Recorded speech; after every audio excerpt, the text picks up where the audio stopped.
వదినా final exams అన్ని అయిపోయాయి. ఐపీఎల్ స్టార్ట్ అయింది. మా ఫ్రెండ్స్ అందరూ వెళ్తున్నారు. నేను వెళ్ళరానా?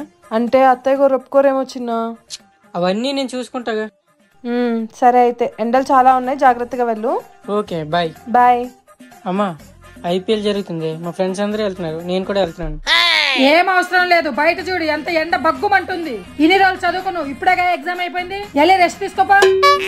సరేలే, నువ్వు వద్దన్నా వదిన కూడా అలానే అన్నది, ఎందుకు డబ్బులు వేస్ట్ ఇంట్లో రెస్ట్ తీసుకోని. అమ్మా అంత మాట నిందా? అవునమ్మా, పైగా డబ్బులు కూడా వేస్ట్ అన్నది. ఏం దాని పుట్టిన సొమ్మిత్తుందంటున్నా లేకపోతే దాని సొమ్మిత్తుందంటున్నా? నా సొమ్ము నా కొడుకు తిరుగుతాడు, వాడు ఎంజాయ్ చేస్తాడు, దానికి ఎందుకంటే.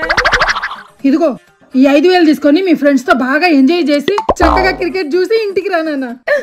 ఓకే అమ్మా బాయ్. మా నానే నా కొడుకునే డబ్బులు వేస్ట్ ఇంట్లో ఉండి అంటదా.